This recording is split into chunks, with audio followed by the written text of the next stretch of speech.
Hello and welcome back to the Pyrography podcast.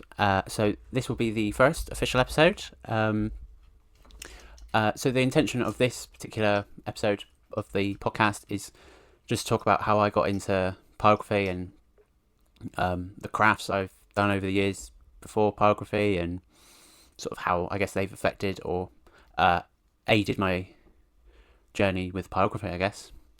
So yeah, I guess just dive straight in. So I've always been a craft person, a maker of like many crafts. I've done needle felting, I've done weaving, bit of whittling, a tiny bit of wood engraving, painting, sculpting, drawing, sort of a jack of all trades, if that's the saying. Is it jack of all trades? Anyway, So, interesting story actually about how I got into pyrography. It was when I was year 6. So at school they had a £5 challenge where the school would give you £5 each, like each student £5 each, and you would come together in a group, put your £5 together, and try and sort of either buy or make, or try and make money out of that £5. And it was part of like the you would sell whatever you've made or bought, or whatever like service you'll be providing with your £5, whether that was sort of like the water tattoos, or you've bought sweets and you've put them in like a bundle and then you sell them, or if you did what my group did, which was try and make like wood products. So I don't think we actually ever bought any wood. I think we just sort of sourced the wood from somewhere, and like it was donated, like lots of planks of wood and this, that, the other. I think we primarily made like candle stands out of like not thick logs, but just like quite decent bits of wood that you just sort of drill a hole in, and then you put like a candle in, a tea light candle. We did try and make like speakers because we saw them on like Pinterest and stuff. They didn't really amplify the sound very much, but you're like 11 and 12, people are going to buy it even if it doesn't work. But also another thing that we did make was signs. So using like blocks of wood, and then someone brought in a soldering iron. I didn't actually try it at the time because I was sort of doing the financial side of it, trying to keep track of what we were buying and selling, and we didn't actually buy an awful lot, but we did buy a few bits here and there. But it was so popular and got around the like school staff and people that we were selling stuff before the fair. So we made our money back. God knows how many fold. I think we only spent like £10 in total, and our group alone made I think £270. I don't quite know how. I think we did primarily sell like the tea light holders that people just seem to like. But yeah, I think our group provided most of the money for the Clash trip, because I think that was the aim in the end, was to sort of, because it was year 6 and you'd done your exams, your SATs I think they're called. They were like, as a life lesson, here's £5, try and make as much money off of it as possible, and whatever you make, because we had to give the £5 back, or whatever £5 we'd spent back, whatever money you make as a Clash, you can decide where you want to go. And what did we come up with? Butlins. A day trip to Butlins. Oh. Well, yeah, it's just back in the day. I can't believe it. It's 9 years ago now. Christ. Anyway, so yeah, it was the that burning of the signs that I was like fascinated with. And then in year 8, was it year 8? No, it's the following year, year 7. There was a castle building challenge. Year 7, so being key stage 3, secondary school. It was a castle building challenge, and me and my mate at the time decided to make a sort of basic castle shape. I don't think we actually did it in the end. I think we spent one day and we were like, oh, we'll do this next weekend, and then something come up every weekend, and we never did it in the end, and we never entered. But the plan was to chisel in the indents of like the bricks onto wood and then burn around it. I think the main reason we didn't do it in the end is because we were using like soldering irons. We didn't know at the time to not let the tips cool down. So when you try and take the solid nib tip out, they snap. Um, so when I was trying to remove a tip to try and change it, I just snapped it and I was like, oh, that's quite short. Looked inside and I was like, oh, the thread is still in there. And I'm like, well, how do I get it out? Turns out you can't get it out. Even if you try and like drill in and then try and chisel it out, you scrap it. And then from there, I think I replaced it, and then someone suggested, instead of using it for like burning edges or, sort of basic things, why don't you try and do some drawings or that sort of thing? Because at the time I was doing quite a bit of like pencil drawings, and that didn't really take off. I did a few decent drawings, but yeah, so sort of combine that passion for drawing, but also that sort of pyromaniac side of me. I won't go too much into that. Just a bit of insight. I was renowned as a child for playing with fire and lighters, and thankfully never a serious incident, but there was an incident at a restaurant when I was, I think maybe 5, I think I was told, where I presented my parents with a napkin on fire. I definitely get it from my granddad. He absolutely loves fires. I don't think he quite knows how to have a proper fire without, smoking up the world. Because you can be looking out the window, go to grab a drink and turn around again, and the barbecue is just created a wall of smoke. But yeah, so I must get my pyromania from him. Anyway, so yeah, it was about year 8 that I started doing sort of basic burns. I think it was roughly around that time that I was gifted my first pyrography book. But actually, I think I've got them up here actually. Yeah, yeah, that was my first ever pyrography that I did with a solid nib. I don't think it's too bad considering it's solid nib and you can't really get much detail, and also sort of the first proper not proper, but sort of first ever pyrography I ever did. Yeah, I've got quite a few actually. I won't show you them all because it's pretty boring.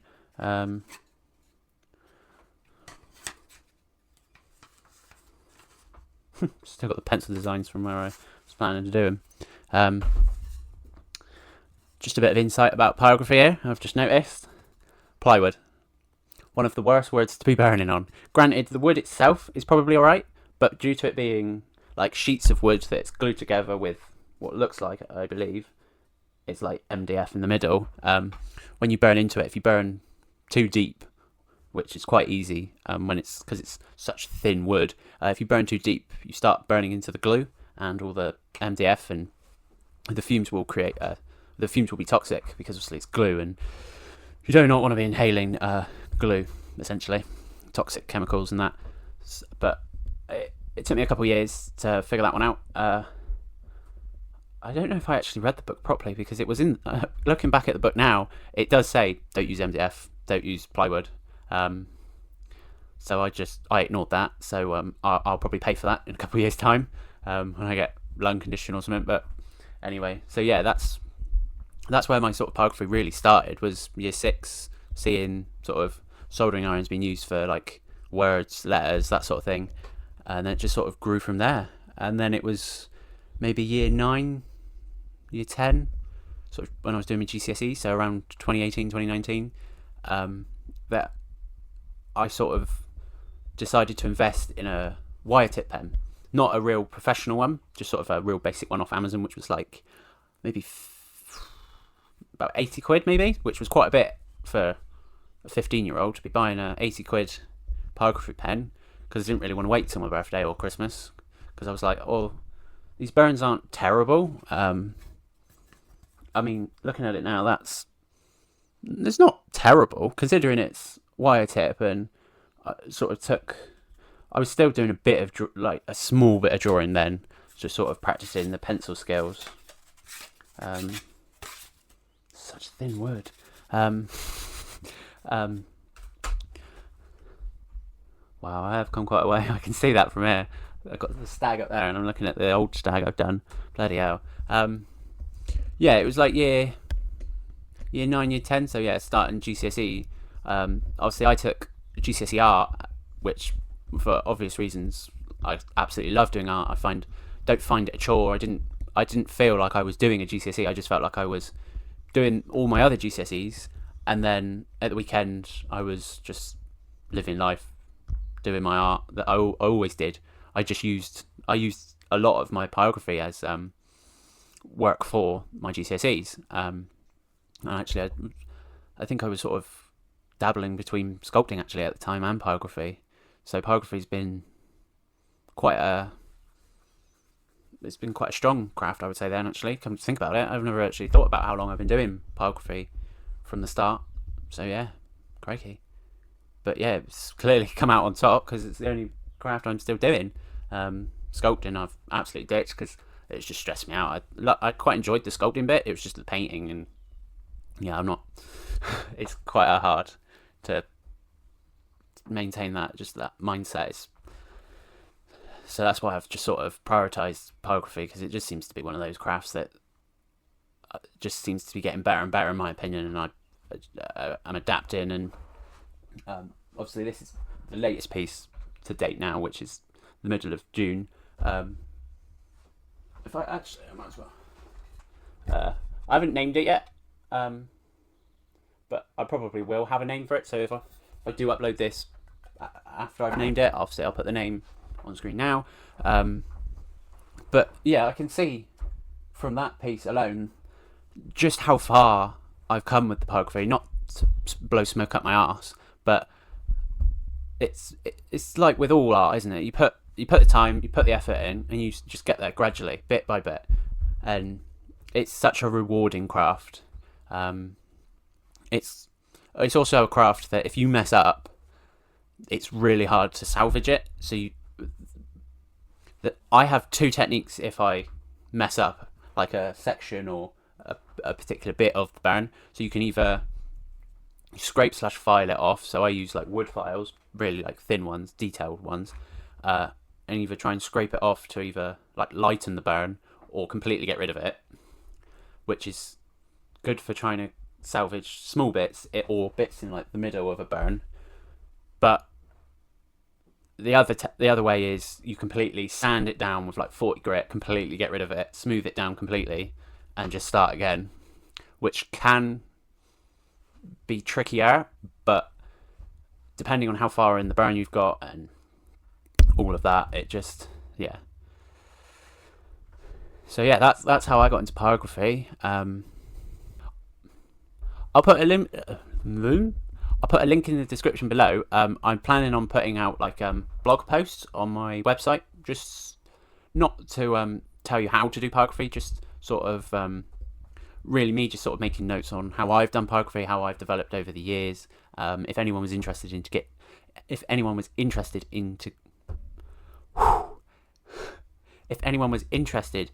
getting into pyrography, there we go. At the moment, I've done an intro that came out yesterday, so the 12th of June. I've currently got a sanding one, a wood one, about sort of what sandpaper grit I use, ranging from about 40 to like 3,000 grit. What woods I find personally I find easy to use. Ones I personally don't find easy, that after doing a bit of research, can be used for pyrography, but I personally find them quite hard to use. So I think I've got my top three there, and maybe two that I don't like using, and then a bit about MDF and all the woods that you should not use for pyrography or burning in any sense. I'm planning on doing one about like health and safety and what I do to prevent sort of inhaling too many fumes and prevent burning yourself and all of that. A bit about like just sort of one about the equipment, like basic equipment you'll need. Like you can see behind me, I've got a fire extinguisher, because obviously I've got a blowtorch that I use for like smoothing and shading. And I have found in the past, I have almost had to use the fire extinguisher a couple of times where I've been burning like a blackout background. So obviously around, whether I've done the burn or not, you burn around the design to get like a black background. But due to the fact that it's essentially just like an open flame that's just blasting at the wood can catch if you're not careful. It like literally will go up in flames. And sometimes if it's quite well, due to the fact that obviously I sand it down quite fine, there's not enough wood that can catch, so it doesn't go up too quickly. But sometimes the flames do get a bit uncontrollable, and if you can't blow them out, you have to use the fire extinguisher, otherwise you'll burn your house down or wherever you're working. But yeah, so that's just a few of the ideas I've got for it. So I'll put a link in the description below if you were interested in getting into pyrography. So yeah, I don't know how well this episode's going to have flowed. Obviously, it's a bit weird for me, sitting in front of a camera and talking into a mic, not having really half a clue what I'm on about. I'm just the point of these videos, if I didn't say in the intro, it's just trying to sort of get people into pyrography, or just maybe a bit of motivation. I don't know, and just sort of reach out, see if anybody had any ideas or anything that they were interested in me trying to burn, or whether whether you're interested in trying to burn something, and maybe I can help. I don't know, or I could suggest somebody, because I talk to other pyrographers and artists and people about my burns or general art. So yeah, if I can help in any way, please comment or direct message, or just get in contact, because you could probably help me in a sense, if artists helping artists, or just people helping people, to be honest. So yeah, thanks for watching and getting this far in.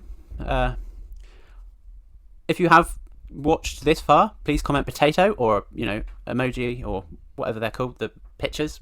Is it emoji? I've never paid interest into that sort of thing. I think it's called an emoji.